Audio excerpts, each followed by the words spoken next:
Hi guys, it's day 7 of the trial, and the trial was to begin around 8:30 this morning, but there was some delays. there was some delays because Patrick Frazee was feeling a little sick this morning after yesterday's testimony by KK. And so the court handled some private matter. And the courts didn't start until 10:30 a.m. this morning on the 7th of November 2019. So that's where we are, guys. So Judge Scott Sales said it was due to Patrick Frazee feeling sick this morning. He said KK didn't feel well either. Oh, KK didn't feel well neither. Aww. The delay allowed them to give Frazee some medicine and begin the day. Oh yeah, they gave him some medication for his upset stomach. He's probably got a few ulcers going on inside of that stomach of his. Yeah, don't feel sorry for him, guys. Don't feel sorry. So the trial began. The lead prosecutor, Jennifer Veman, ran KK through some photos of Kelsey B's townhome, taken shortly after she was reported missing. She was using a laser pointer, and KK pointed out all the areas she saw blood, including how high it was on the walls. She noted which areas she cleaned, as well as those she did not, like the front of the fireplace and the back of the cedar chest. She moved in front of it. After that, the prosecutors played 2 body camera videos recorded on December the 21st, the day Frazee was arrested.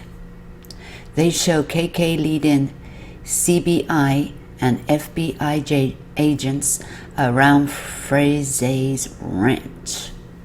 She points out every location that she says she saw him grab items for the fire, from like the wood pile of a tin roofing and more, near the burn area.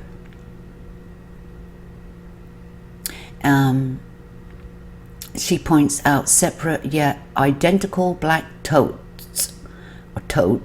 to one Frazee used to store Kelsey's body. She also pointed out a faded red gas can, which she says she believes he used to pour gas on the tote and the pallets. Both identical tote and gas can were physically entered into evidence today. KK has been emotional again on the stand.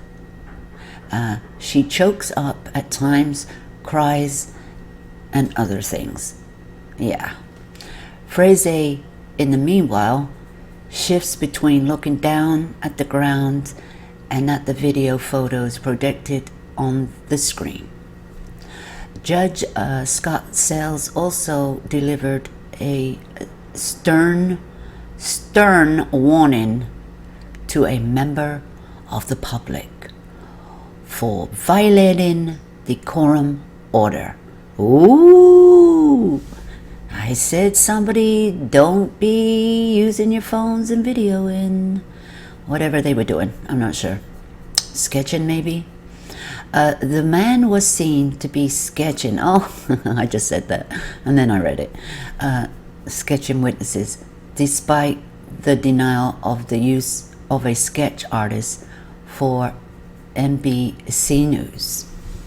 You knew somebody was going to do something. Yep.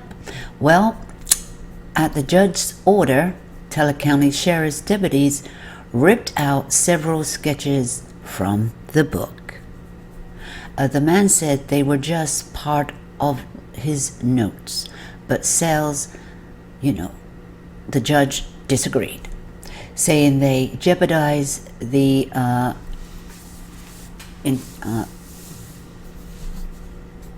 it jeopardized, the process and her orders that before this trial started. She laid down her orders, and so that was that. And Sells took the sketches and told the man he could request them back at the end of the trial. See, you can't do nothing right now, but you can use anything you want after the trial, but not right now as it's going on, because she doesn't want this jury tainted. She doesn't want the public to state anything that's going on in the courtroom, even though people are reporting and we're reading about it at the end of the day's trial. So we're like always one day behind. And so that was a little bit of what's going on this morning. And then they had breaks, and I gather they had a break, even though they didn't start till 10.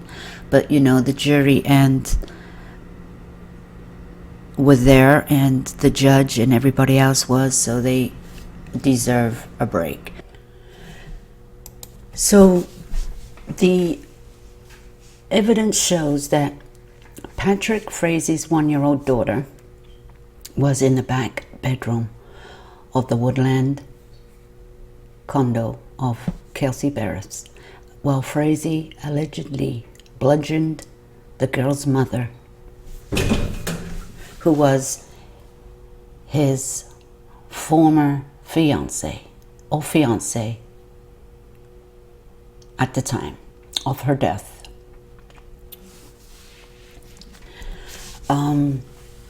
Prosecutors showed a photo of the little girl with her little chubby cheeks and a happy smile. As the witness, Crystal Lee Kenny, KK, said that Frazie told her the child was in the house during the horrific killing of Kelsey Barrett, her mother. This is when KK lost her composure as she looked at the photo of Frazie and Barrett's little girl, Kaylee. One of Barrett's family members sobbed as he looked at the photo of the happy child grinning at the courtroom from a projection. Aww. Now that was a powerful picture of Kelsey's little girl, who, by the way, has no mother. Well, she has her grandmother, but she does not have her mother for the rest of her life. Well, KK continued to talk on the stand. When she told the jurors about her complicated 13-year-old relationship with Frazie and explained how she became entangled in the killing of Kelsey Barrett, she said she feared Frazie would hurt her if she didn't comply with his directions to clean the bloody Woodland Park condo where he allegedly beat Kelsey to death. KK agreed to testify in the case as part of a plea deal she reached with the prosecutors. She pleaded guilty in February to a felony evidence tampering, but will be sentenced after Frazie's trial concludes. The Idaho nurse said she agreed to tell investigators what she knew because she could not bear the guilt. I couldn't have lived with what I knew, and Kelsey's family deserves to know what happened.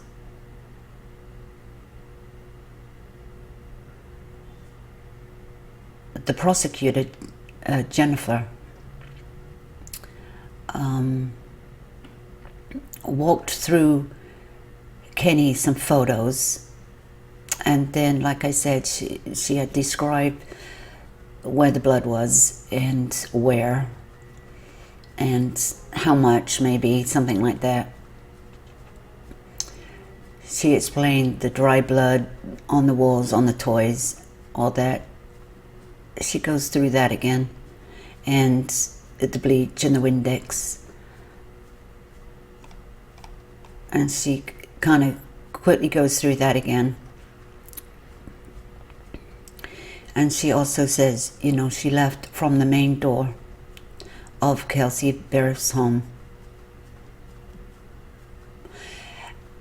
And then Fraze's defense attorneys earlier in the trial questioned why a neighbor's surveillance cameras did not catch any footage of KK entering or leaving the condo. That's what I said. Where are the photos? Where's the surveillance? There's gotta be. I mean, well, I thought there would be. And they're saying it didn't catch no images or leaving the condo, even though it did catch images of Barrett and Frazee. That's what I said. It caught images of them, but that was on that day. What happened after that? After agreeing to help investigators, we know that she traveled on the December the 20th. And that's when she walked law enforcement through the events and everywhere that she went. Where she went to the house, what she did, where did she go? She went to Sonic, she went here, she went there, she went to the ranch. You know, she walked him through everything. And where the body was later burnt. But after that, she doesn't know what happened because she had left to go back to Idaho. And this is what she says anyway. And she said the body could be in a river or somewhere. I don't know. At this point, it's a guessing game, isn't it? It's a guessing game where the body is.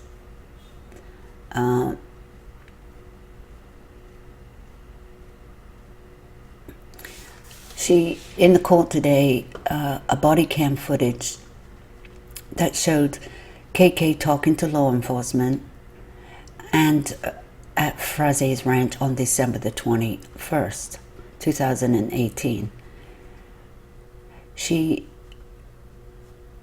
Where she and Fraze burnt a black plastic tote box that contained Bear's body, allegedly. And the bonfire, what happened to the trough then? What happened to the trough? Did they find the trough? The water trough? I don't know. Oh, and then it goes on to say, KK showed investigators where the trough they used for the fire had been. She showed them where it had been. But it's gone now, guys. It's gone.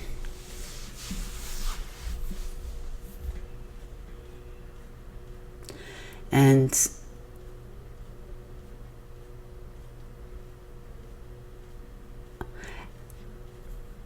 like I said earlier, the hearing this morning was supposed to begin at 8 a.m. It did not begin until after 10:30 a.m. Because like I said, Fraze got sick and KK got sick. And they had to give him something for their upset stomach. Yeah, well, I hope they both got ulcers. And then court was interrupted about 11:30 a.m. You know, when I said earlier about a man in the courtroom and he was writing notes, but he was sketching. He was sketching. He wasn't writing. He was sketching. And he got caught. And he got his paperwork taken away.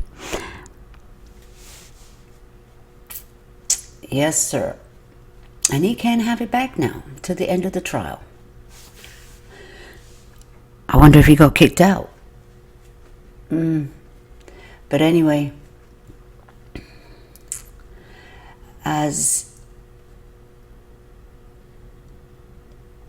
that's what happened anyway. That's just what happened. And the judge was mad. She let him know her frustration. And the day continues. And we'll have to wait a little bit more for her final testimony on the stand, which, well, it might not be. It just depends if she gets cross-examined by the defense, and we'll see how long they chat to her. Will they go over everything and question everything? Well, they have to, because their whole case is on KK's head, if you know what I mean. The prosecutor's star witness. Well, they're going to try to knock her down a peg or two. And we'll see how well she stands up to the defense. And of course, you all know Patrick Fraze was charged with 2 counts of first-degree murder, 3 counts of solicitation to commit murder and tampering with a dead body, and 2 counts of a crime of violence. Now, some of this has got to stick. Some of this has got to stick. If not, I'll eat my hat, so to speak. Yep. Well, guys, I'll be back in a little while.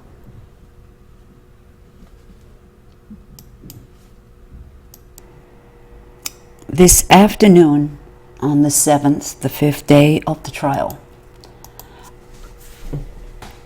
Crystal Lee, KK, as we know her, continued to say, you know, when the investigators took her to the crime scene on the ranch, and this is when she talked about everything was getting burnt, she said she also threw all of her clothing that she had been wearing.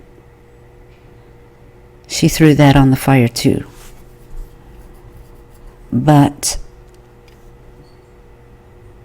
in her earlier statement, she said, when she went to the home, that she hadn't brought no other clothes with her. But then there's another thing she said. She said she saw Fraze's mother step onto the porch of the house while the fire was burning. So Fraze's mother, Mama Fraze, did see the fire that day. You know, she did. So Mama Fraze knows a little bit more than she's telling, doesn't she? Yes. So, but they talked about the trough again, and it was the aluminium trough, the one that's in the photo in my video. There is a trough in there. Where did that trough go? Because she also states, KK also states that when she went back to the ranch with the investigators, that things have been cleaned up. So things have been cleaned up. There's no sign of a fire. There's no sign of anything. Wood, where there's been a fire, no, because he got rid of the trough. So that was a little bit more going on this afternoon in the on the stand with KK. And they also were talking about, Freze, because of his sickness that he had this morning. The judge says she doesn't think like it was a fake, And also KK got sick too. So both sickos together.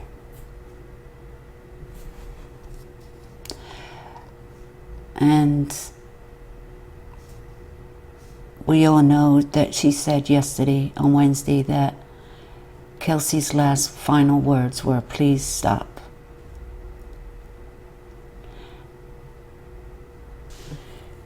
She also said that, Patrick's got friends everywhere. And she was too scared to go to the police. She was too scared to go to the police. Really. But you weren't too scared to tell your friends that he asked you to kill Kelsey.